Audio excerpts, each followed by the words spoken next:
There's so many times I've put you down, so many times I've played around, but I tell you now, they don't mean a thing. Every place I go, every song I sing, I'll sing for you. When I come back, I'll bring your memory. So kiss to me and smile for me. Tell me that you wait for me. Hold me like you never let go. 'Cause I'm leaving on a jet plane. Don't know when I'll be back again. Oh, babe, I hate to go.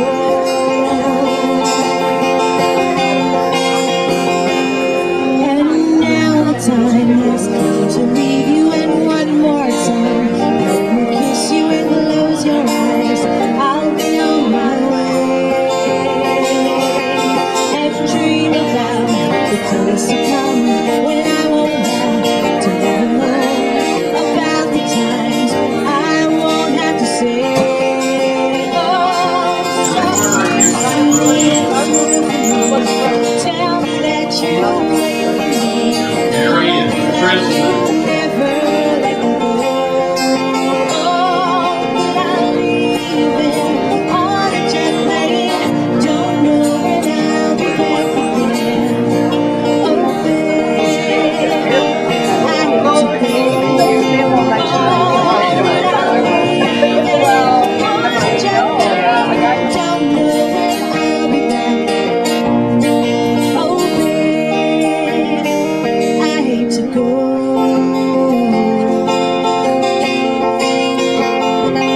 Thousands of races. I've been at them, where I've been at finish line.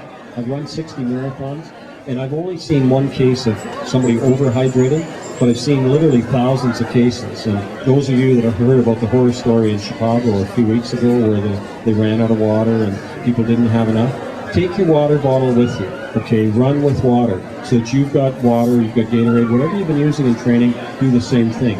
Every 10 minutes have a sip, not a guzzle, a sip. Because here's the secret for tomorrow. 1 hour before your event, you want to have this much water. This is 500 milliliters of water, okay? So if you have 500 milliliters 1 hour before the event, then what you do is half an hour before your event, you're going to go to the porta potties, okay? Empty your bladder, and then you're still not drinking before the event starts, okay? If you have 500 milliliters, what that does is that does two things. If you've ever drank that much water, you know what it does. It expands your stomach, and it's kind of sloshing there, okay? For that last hour, it'll be sloshing. Half an hour before, you're going to empty your bladder. The rest will be absorbed into your system. You're going to have about the right amount of water that you need to start your event. Try fitting a life richly lived into 400 pages. It's difficult. Try doing it in a 4-minute interview. It's even more difficult. Nonetheless, we're going to give it a go. This is women's running pioneer, broadcaster, racing promoter, and recently author of, among other books, marathon woman, Kathrine Switzer. Kathrine, it's a pleasure to be with you. Scott, thanks so much. I'm delighted to be here, and here we are in Niagara Falls. What a great place to run a great race, and what history here is wonderful. It couldn't be any better. Tell me what led you to, after many years, actually not many years at all, but to write this, and I'm also curious as to how the reaction has been. Have there been some surprises? Oh, Scott, yeah, the surprises have been great, which is that a lot of guys buy it for their wives or girlfriends thinking it's a girl book, and they are stunned to find, guess what, as runners, we're not just male and female, we're runners together, and I'm getting wonderful feedback from the men who many of whom didn't understand that amazing history, and a lot of women who didn't know in the 60s and 70s, you know, we had canvas shoes and no sports bras and no shorts that fit and all kinds of things like that, which parallels the movement and emergence of the sport, and so they're finding it very, very, very interesting in terms of how we have evolved to the point where, you know, here I was being a girl thrown out of the Boston Marathon to now, 40 years later, where there are more registered women runners in North America than men. So it's very exciting. And the book itself, Marathon Woman, isn't just about running, really. I mean, of course, that's the metaphor that carries it, but it is really about overcoming the impossible, which is what we all feel when we run marathons. Mm-hmm. It's very much a human story. Yeah, it very much so is. And it's also very funny because, who could ever imagine that my boyfriend would knock the official flat in the Boston Marathon and I'd go on to finish. And in retelling, that's a funny story. Although at the time it was terrible, it's funny now. Mm-hmm. Were there any discoveries or any things that surprised you in the process of writing it? Yeah, your first question you asked me actually was, why did I take so long to write this book? Well, at 60 you can be outrageous, which is wonderful. So I tell the truth and I tell funny things, outrageous things in the book. But I also wanted to tell my own story because it's becoming mythologized over the years. And I wanted to get the facts down and also to do that point in history, which is very, very important to us.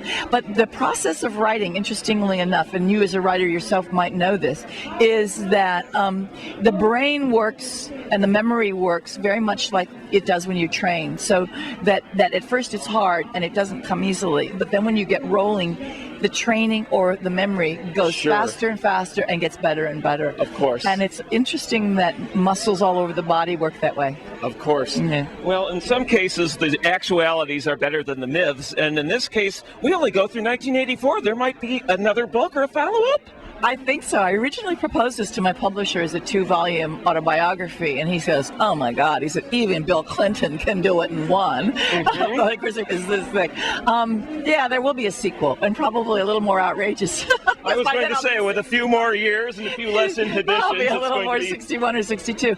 And but it's also interesting. You also know this, I'm sure, as a writer, that the process of writing creates other ideas for writing. So I have several other books in mind that I really would like to tackle. Things about longevity and the process of staying fit and how it keeps us younger than the general population. And maybe is that a great preventative for disease? Yes, I think so. Of course. So I would like to explore those things. Well, we're looking forward to it. Thank you for spending some time, Kathrine. Thanks, Scott. You're doing a wonderful job. I appreciate it a lot. Thanks so